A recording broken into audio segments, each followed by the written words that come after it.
चलिए स्टार्ट करते हैं अब हम लोग। क्वेश्चन नंबर 16 कह रहा है कि in given figure A B is parallel to C D. A B is parallel to C D, तो ये है आपका ए बी और ये है आपका सी डी, ये पैरेलल है। और साथ साथ इन्फॉर्मेशन आपको दिया हुआ है कि एंगल पी जो है इधर वाला एंगल है, अंदर ये वाला एंगल क्यू है और ये वाला एंगल आर है। तो प्रूफ करना है आपको कि P plus Q minus R is equal to 180 degree. आप इसको प्रूफ करने के चक्कर में ना पड़ें, आप बस ये सोचें कि किस तरह से हम पी क्यू आर में रिलेशन लाएंगे। पी क्यू आर में रिलेशन आ जाएगा तो अगर ये वाला रिलेशन सही है तो अपने आप ये रिलेशन आना ही पड़ेगा उसे, क्योंकि हमें ये बात प्रूफ करना है और ये साबित करना है तो ये आना पड़ेगा। तो हमको बस रिलेशन ढूंढना है पी क्यू आर में, बस ये दिमाग में बात रखना है। उसके लिए हम क्या करेंगे सोचिए। हम ये सोचेंगे कि ट्रांसवर्सल लाइन का तो यूज ही नहीं हो पा रहा है। अगर ये लाइन पैरेलल है तो ट्रांसवर्सल लाइन का तो यूज ही नहीं हो पा रहा है। तो एक काम करते हैं, सबसे पहले हम ट्रांसवर्सल लाइन का यूज करने का कोशिश करते हैं। तो उसके लिए हम क्या करते हैं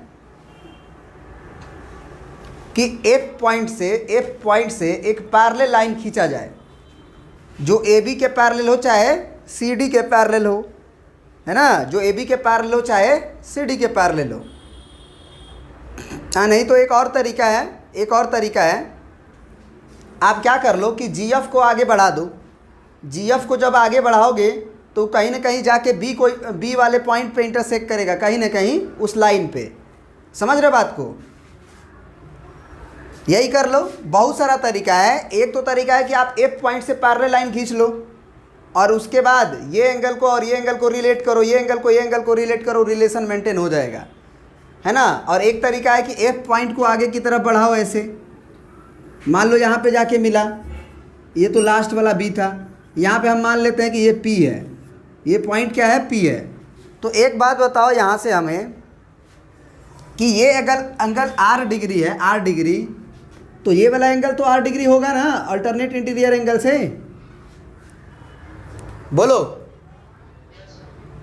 तो ये हो गया अल्टरनेट इंटीरियर एंगल से आर डिग्री।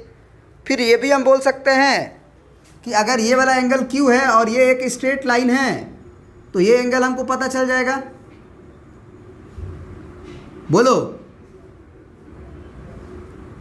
अगर हम इसको एंगल 1 बोल रहे हैं तो ये पूरा 180 डिग्री है ना, 1 और क्यू मिला के, तो क्या एंगल 1 निकल जाएगा? बोलो भैया, एक लाइन है तो दोनों ये एंगल मिला के 180 डिग्री होगा। मतलब हम ये कहेंगे, यहाँ पे देखो, हम ये कहेंगे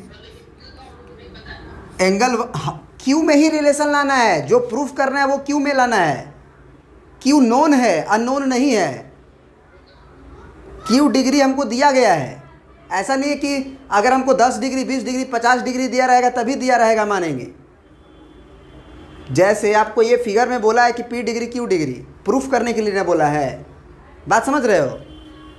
तो हम लिख सकते हैं कि एंगल 1 प्लस एंगल क्यू बराबर 180 डिग्री। कैसे? तो हम बोल देंगे कि जी पी इज लाइन। तो यहाँ से हम बोल सकते हैं कि एंगल 1 का जो वैल्यू होगा वो 180 डिग्री और माइनस एंगल क्यू होगा। समझ गए बात को? एंगल 1 आ गया ना, इसको इक्वेशन नंबर 1 माने रहेंगे। ये वाला एंगल आर आ ही चुका है अल्टरनेट इंटीरियर एंगल से, है कि नहीं? और ये वाला एंगल फिर से हम क्या बोल देंगे, ये वाला, अगर इसको 2 एंगल मान रहे हैं तो क्या हम एंगल 2 और पी में एक रिलेशन जान रहे हैं कि नहीं जान रहे हैं?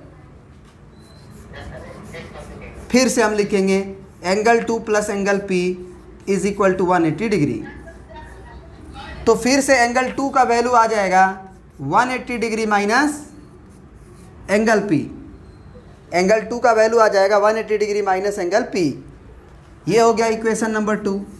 अब अगर एंगल 1 आ चुका है, एंगल 2 आ चुका है और ये एंगल आर है ही, तो क्या हम ये कह सकते हैं कि ई है, एफ है और पी है, एक ट्रायंगल है? बोलिए। तो now in triangle E P F हम कह सकते हैं कि angle 1 plus angle 2 plus angle R is equal to 180 degree. अब जो जो वैल्यू आपको पता है उसको रख दीजिए। एंगल 1 आप माने हुए हो तो ये अननोन है, एंगल 2 आप माने हुए हो तो ये अननोन है। तो एंगल 1 का वैल्यू इसीलिए तो हम निकाले हैं 180 माइनस क्यू। तो 1 के जगह पे हम क्या लिख देंगे, इसमें वैल्यू पुट कर रहे हैं इक्वेशन 1 का और इक्वेशन 2 का। एंगल 1 का वैल्यू पुट करेंगे, एंगल 2 का वैल्यू पुट करेंगे। तो एंगल 1 के जगह पे 180 minus Q, 180 degree minus Q, ये हो गया एंगल 1 के जगह पे।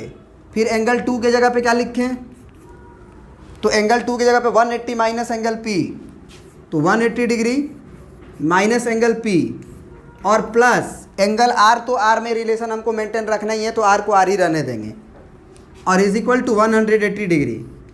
हमने बस क्या किया है, एंगल पी क्यू आर में एक रिलेशन मेंटेन किया है, वो रिलेशन पक्का यही आएगा, गारंटी है। आप निकाल के देख लो। अब हम अगर इसको तोड़ेंगे तो क्या होगा जरा बताओ, 180 डिग्री 180 डिग्री 360 डिग्री होगा। फिर माइनस एंगल क्यू, फिर माइनस एंगल पी और प्लस एंगल आर बराबर 180 डिग्री। अब 180 को इधर बुला लेते हैं 360 की तरफ, तो 360 माइनस 180 डिग्री और बाकी सारी क्वांटिटी को बराबर को उधर भेजते हैं। तो एंगल पी जब उधर जाएगा तो प्लस में एंगल पी बन जाएगा, एंगल क्यू जब उधर जाएगा तो एंगल प्लस में हो जाएगा एंगल क्यू का भी, और आर जो है वो प्लस में है तो एंगल आर माइनस में हो जाएगा। ठीक है, तो यहाँ से घटेगा तो कितना आ जाएगा 180 डिग्री, और यही ना प्रूफ करना था आपको, angle P plus angle Q minus angle R proved. Angle P plus angle Q minus R का वैल्यू 180 डिग्री प्रूफ करना था। आ गया है कि नहीं, बात समझ में आया। थिंकिंग क्या था कि जो हमें प्रूफ करना है उसके तरफ से नहीं सोचेंगे, हम ये सोचेंगे कि क्या हम एक रिलेशन मेंटेन कर सकते हैं क्या पी क्यू आर में, वो रिलेशन मेंटेन करने के लिए सोचे। ये एक मेथड 1 है। एक बच्चा दूसरे तरीका भी से भी सोच सकता है, देयर आर मेनीज मेथड, तो जिससे आप ट्राई कर लो। बस आप ध्यान रखो कि अल्टरनेट इंटीरियर एंगल बराबर होते हैं, एक ही तरफ के इंटीरियर एंगल के सम 180 डिग्री होते हैं, है ना, ट्रांसवर्सल के, और क्या बराबर होते हैं, कॉरस्पॉन्डिंग एंगल बराबर होते हैं। यही सब यूज करके क्वेश्चन बन जाते हैं। तो प्रिंट कर लीजिए इसको।